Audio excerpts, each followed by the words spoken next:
Chapter 17. Give us a king like the other nations. Section A.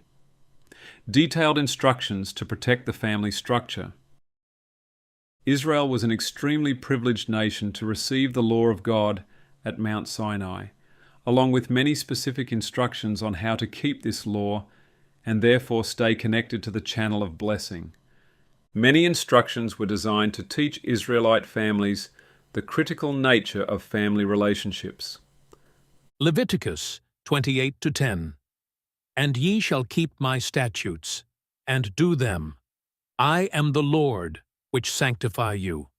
For every one that curseth his father or his mother shall be surely put to death. He hath cursed his father or his mother. His blood shall be upon him. And the man that committeth adultery with another man's wife, even he that committeth adultery with his neighbor's wife, the adulterer and the adulteress shall surely be put to death. On the surface, some of the instructions seem extremely harsh until we realize that the phrase surely be put to death can mean either to die prematurely or to be killed. The law reveals that the rejection of family headship is a direct path to self-destruction. A man who strikes his parents or curses them shows clear evidence that he has rejected the channel of authority and blessing. Such a man is a danger to himself and society.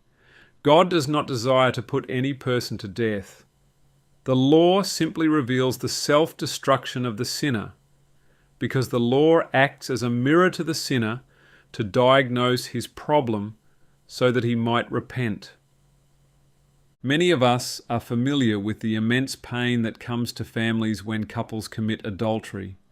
It breaks the family structure, diminishes respect, and puts a stain on the community. So dangerous are these actions that Israel had to understand that death would be the result. From the example of Isaac, Jacob, and Esau, we learnt the vital nature of choosing a correct partner. Israelites were not to marry people from other nations who would not understand the vital nature of the family structure. The story of Nehemiah reveals the urgency of this matter for the survival of God's family relational system. Nehemiah 13:23-27. In those days also saw I Jews that had married wives of Ashdod, of Ammon, and of Moab, and their children spake half in the speech of Ashdod, and could not speak in the Jews' language, but according to the language of each people. And I contended with them, and cursed them, and smote certain of them, and plucked off their hair, and made them swear by God, saying, Ye shall not give your daughters unto their sons, nor take their daughters unto your sons, or for yourselves. Did not Solomon king of Israel sin by these things? Yet among many nations was there no king like him, who was beloved of his God. And God made him king over all Israel. Nevertheless, even him did outlandish women cause to sin. Shall we then hearken unto you to do all this great evil, to transgress against our God in marrying strange wives? The marrying of strange wives by the Israelites was a direct echo of the antediluvian sons of God marrying the daughters of men. The result would be the same: tyranny. Nehemiah was urgent to prevent this from occurring. Moses was given much instruction for the protection of the family structure. If Israel had been faithful, they never would have suffered the way they did. God laid out before them the blessings of following his counsel and the self-inflicted curses of failing to obey these instructions. In Leviticus 26, God lays out the key ingredients that we have discussed for connecting to and preserving the channel of blessing. Notice carefully. Leviticus 26:1-6. Ye shall make you no idols, nor graven image, neither rear you up a standing image, neither shall ye set up any image of stone in your land, to bow down unto it. For I am the Lord your God. Ye shall keep my Sabbaths, and reverence my sanctuary. I am the Lord. If ye walk in my statutes, and keep my commandments, and do them. Then I will give you rain in due season, and the land shall yield her increase, and the trees of the field shall yield their fruit. And your threshing shall reach unto the vintage, and the vintage shall reach unto the sowing time. And ye shall eat your bread to the full, and dwell in your land safely. And I will give peace in the land, and ye shall lie down, and none shall make you afraid. And I will rid evil beasts out of the land, neither shall the sword go through your land. The command to avoid idols was intended to preserve the relational, invisible perception of God. Idols made of material things would cause Israel to drift towards a power-based value system and the hardening of relationships, as hard as the wood, stone, and gold they would worship. The command concerning the Sabbath was a reminder of the source of the life channel and who had created them. The sanctuary, as we discussed, provided the highway or journey for writing God's protective law in their hearts. The Ten Commandments and the detailed instructions concerning this law, as we have noted, is the protector of the channel of blessing. The Sabbath and the command not to worship idols is part of the commandments, but has been singled out for special focus. God warned the Israelites that if they failed to cling to these principles, they would be cursed and suffer oppression, sorrow, and be scattered abroad. Leviticus 26:14-17 and 28-33. But if ye will not hearken unto me, and will not do all these commandments, and if ye shall despise my statutes, or if your soul abhor my judgments, so that ye will not do all my commandments, but that ye break my covenant, I also will do this unto you. I will even appoint over you terror, consumption, and the burning ague, that shall consume the eyes, and cause sorrow of heart. And ye shall sow your seed in vain, for your enemies shall eat it. And I will set my face against you, and ye shall be slain before your enemies. They that hate you shall reign over you, and ye shall flee when none pursueth you. Then I will walk contrary unto you also in fury. And I, even I, will chastise you 7 times for your sins. And ye shall eat the flesh of your sons, and the flesh of your daughters shall ye eat. And I will destroy your high places, and cut down your images, and cast your carcasses upon the carcasses of your idols, and my soul shall abhor you. And I will make your cities waste, and bring your sanctuaries unto desolation, and I will not smell the savor of your sweet odors. And I will bring the land into desolation, and your enemies which dwell therein shall be astonished at it. And I will scatter you among the heathen, and will draw out a sword after you.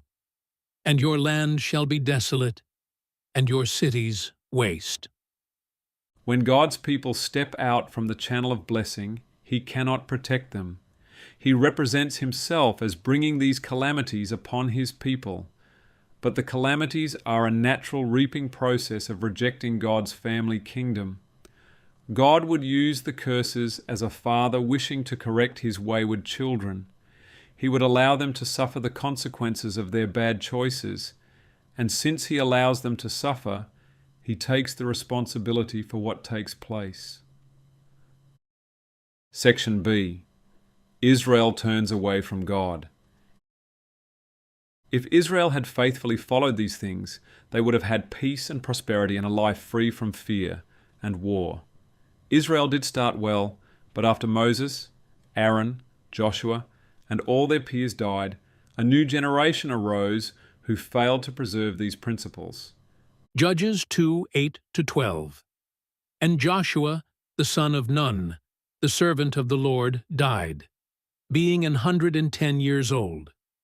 And they buried him in the border of his inheritance, in Timnath-Heres, in the mount of Ephraim, on the north side of the hill Gaash.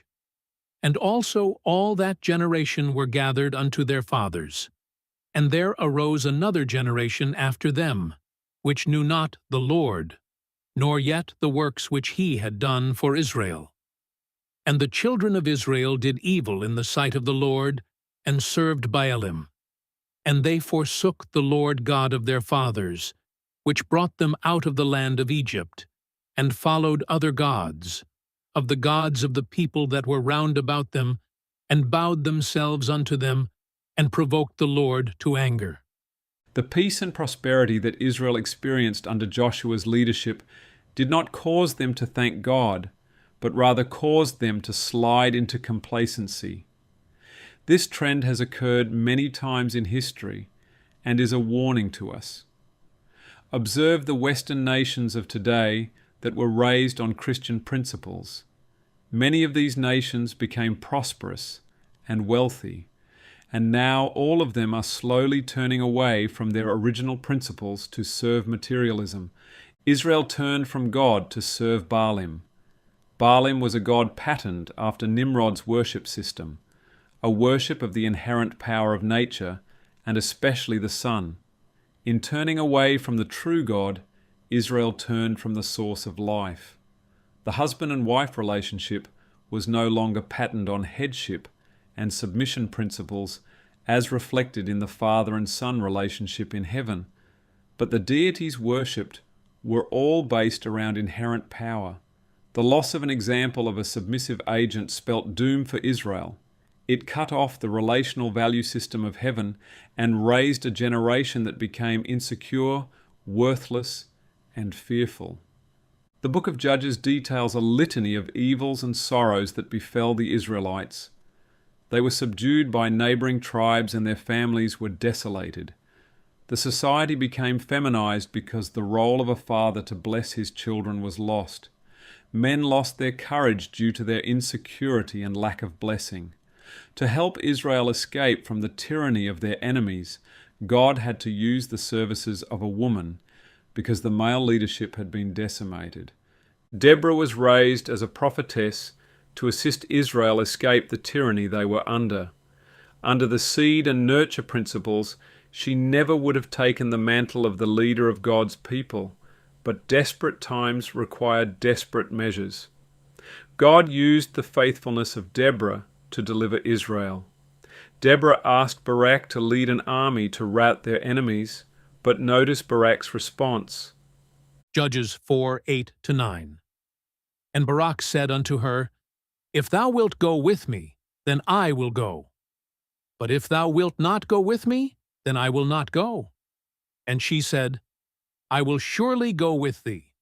Notwithstanding the journey that thou takest shall not be for thine honor. For the Lord shall sell Sisera into the hand of a woman. And Deborah arose and went with Barak to Kadesh. Without the channel of blessing operating correctly, Barak was fearful and desired Deborah to hold his hand like a mother.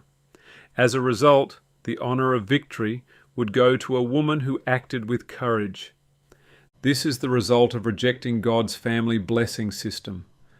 As Isaiah states later on, Isaiah 3:12. As for my people, children are their oppressors, and women rule over them. O my people, they which lead thee cause thee to err, and destroy the way of thy paths. when women are required to lead God's people, it is a sign that they are in deep apostasy and the channel of blessing is smashed. The headship and submission principles can never work correctly under female leadership because this confuses male and female roles. But it was better for the Israelites to be delivered by the hands of a woman than to continue to suffer in bondage to their enemies. This would have been much worse. It is no accident that the book of Judges presents Samson as a weak-willed womanizer who loved to joke around, have fun and terrorize people. This too is the result of the channel of blessing being broken.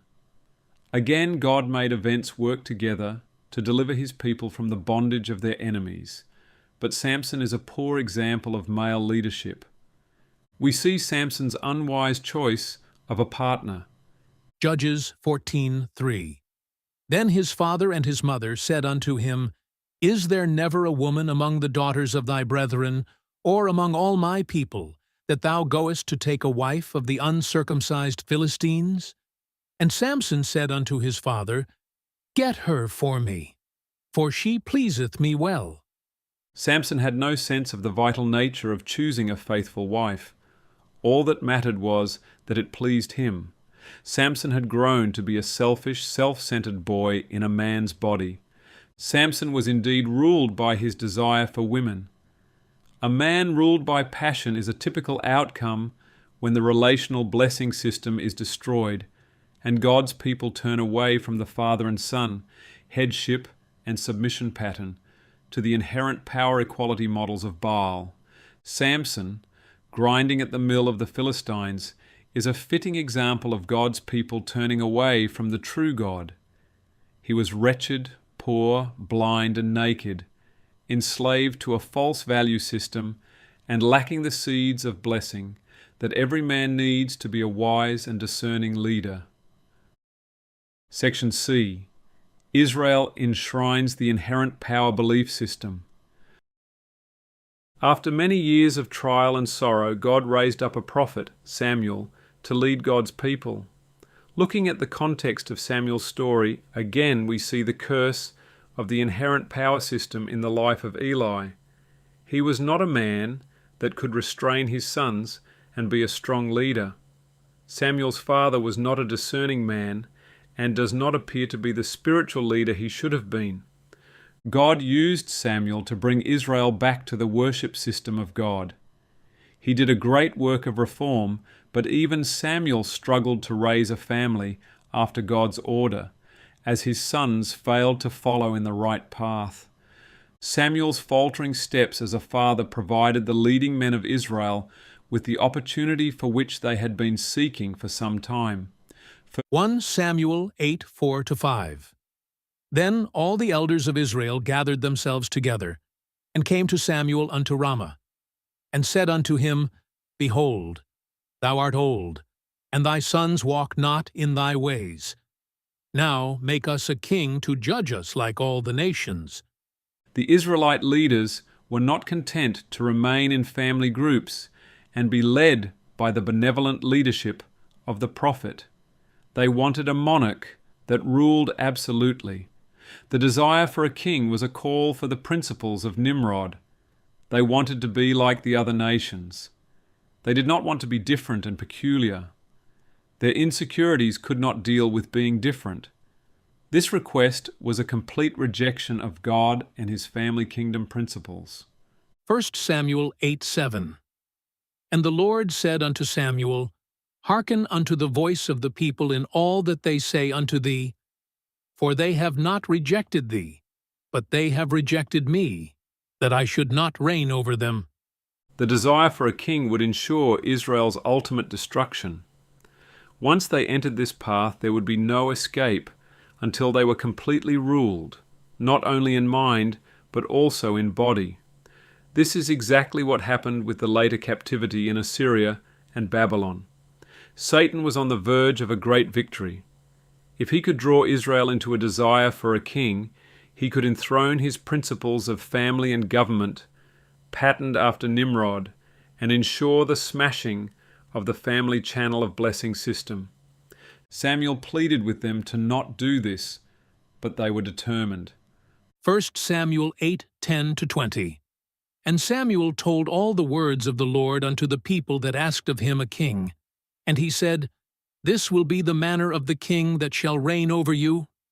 He will take your sons and appoint them for himself, for his chariots, and to be his horsemen. And some shall run before his chariots. And he will appoint him captains over thousands, and captains over 50s, and will set them to ear his ground, and to reap his harvest, and to make his instruments of war, and instruments of his chariots. And he will take your daughters to be confectionaries, and to be cooks, and to be bakers, and he will take your fields, and your vineyards, and your oliveyards, even the best of them, and give them to his servants. And he will take the 10th of your seed, and of your vineyards, and give to his officers, and to his servants. And he will take your men-servants, and your maidservants, and your goodliest young men, and your asses, and put them to his work. He will take the 10th of your sheep, and ye shall be his servants. And ye shall cry out in that day because of your king, which ye shall have chosen you. And the Lord will not hear you in that day. Nevertheless, the people refused to obey the voice of Samuel. And they said, Nay, but we will have a king over us, that we also may be like all the nations, and that our king may judge us, and go out before us, and fight our battles. Everything that Samuel warned about came to pass. They wanted a king to fight their battles for them. Their insecurities and lack of blessing caused them to lack courage, and they revealed that they were boys in men's bodies looking for a strong deliverer to protect them. The key point they overlooked is that the desolating effects of their broken society leave them hard-pressed to produce a man that was courageous, strong, and upright. Saul, to all appearances, looked the perfect choice, but he was but another child of insecurity, fear, and worthlessness. His worthlessness caused him to rule as a moody tyrant. This is a warning for the world today. Today we live in the soup of a feminized society that is revealing ever-increasing tyranny and godlessness. Men feel little responsibility for their own lives and even less for others. Eventually the people will cry out for a deliverer to save them, but it will be a ruthless and heartless king like Nimrod, without regard for true family values, not a king like Jesus, who is the very embodiment of true blessing principles and godly manhood. Section D. The Kings of Israel. The results of Israel's choice for a king are tragic. The foundations were never laid correctly, and therefore the channel of blessing rarely flowed. As we stated, Saul bore all the hallmarks of an insecure, cursed child. When Saul saw David kill Goliath, he saw David as an opportunity. But when the people started to sing David's praises for his courage in war, Saul then saw him as a threat. 1 Samuel 18:6-9. And it came to pass, as they came, when David was returned from the slaughter of the Philistine, that the women came out of all cities of Israel, singing and dancing, to meet King Saul with tabrets, with joy, and with instruments of music. And the women answered one another as they played, and said, Saul hath slain his thousands, and David his 10,000s. And Saul was very wroth, and the saying displeased him. And he said, They have ascribed unto David 10,000s, and to me they have ascribed but thousands. And what can he have more but the kingdom?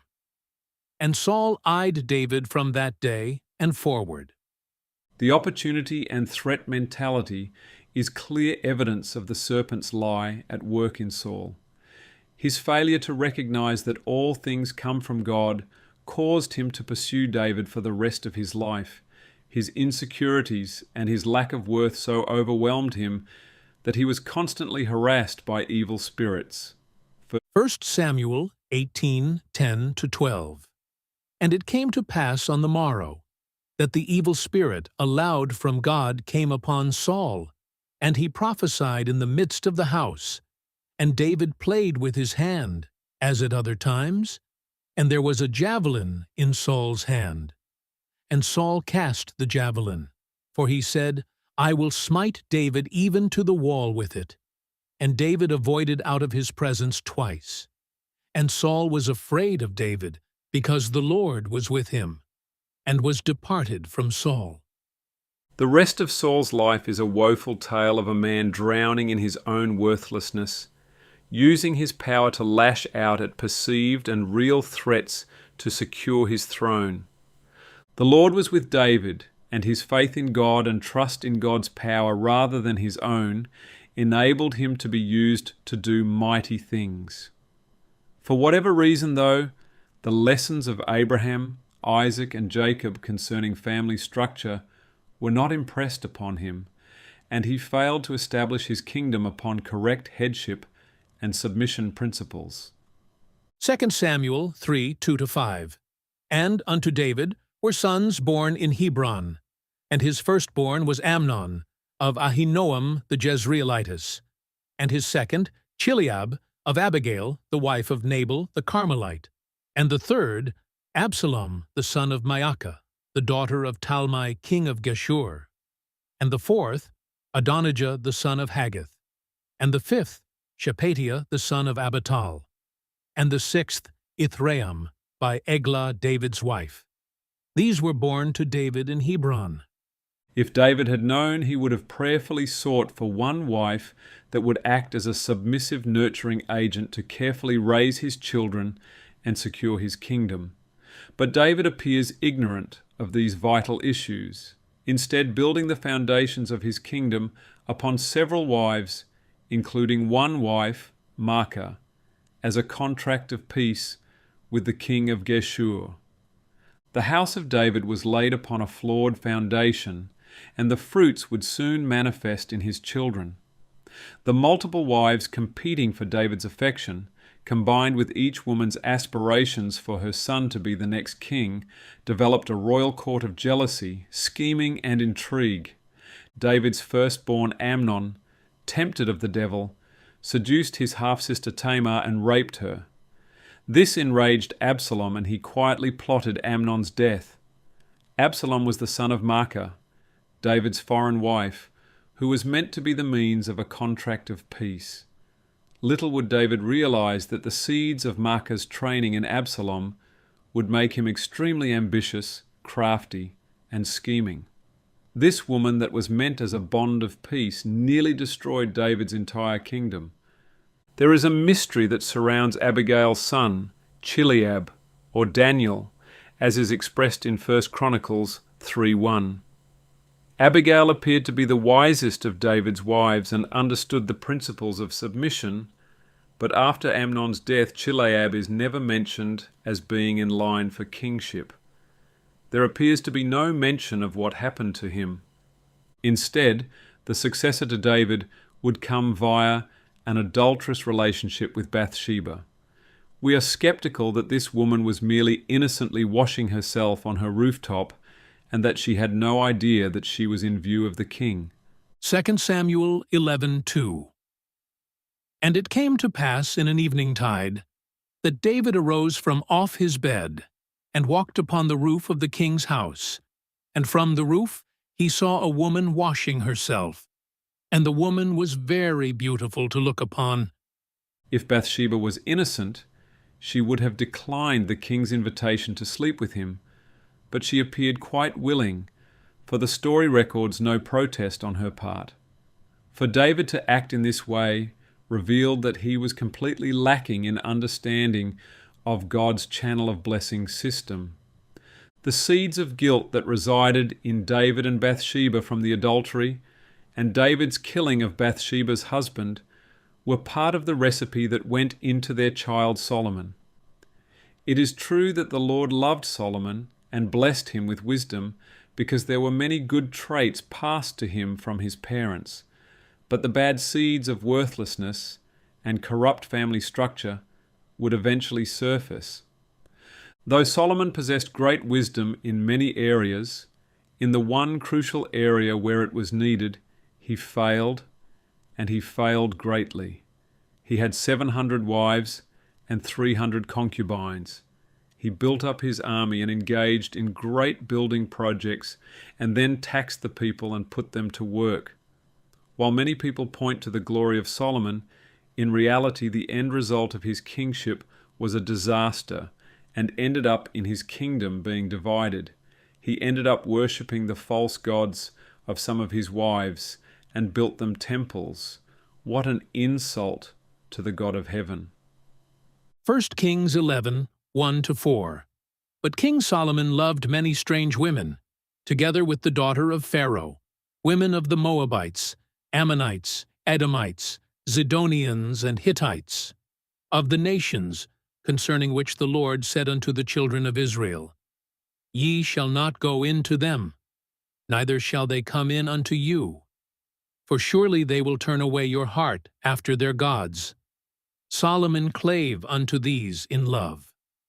And he had 700 wives, princesses, and 300 concubines. And his wives turned away his heart. For it came to pass, when Solomon was old, that his wives turned away his heart after other gods, and his heart was not perfect with the Lord his God, as was the heart of David his father. Solomon set the trend for a very bad ride for Israel. The kingdom of Israel that spilt from Judah after Solomon's death did not produce one good king. A number of the kings of Israel did right in the sight of the Lord, but even the good kings appeared to lack discernment. For instance, Jehoshaphat allowed his son to marry the daughter of Jezebel. What on earth was he thinking? The fallout from the marriage led to the first female king of Judah, Athaliah, and she nearly destroyed the entire nation. 2 Kings 11, 1-14. Hezekiah was greatly blessed by the Lord, and he did many good things to preserve the worship of the true God. But when the Babylonians came knocking at his door, he showed them all of his wealth and treasure, and left a seed in the minds of the Babylonians that they should come back one day and take this treasure home. 2 Chronicles 32:27-31. The failure of Israel to preserve a family channel system ensured that the principles of Nimrod would rule the world. The desire for territory and power would not be satisfied until there arose a leader that dominated the entire world. The principles of inherent power, with all its worthlessness, demand of men the craving for limitless power. This power is the only drug to soothe their fragile egos and worthless souls. The first of these world empires emerged in the nation of Babylon. Though Israel desired a king to rule over them and fight their battles, they did not discern that the families of kings do not often produce children that are fit to rule, and tyranny is usually the result. Eventually, the willing slavery of Israel's leaders to the principles of Nimrod's kingdom would lead to their children being the physical captives of this system,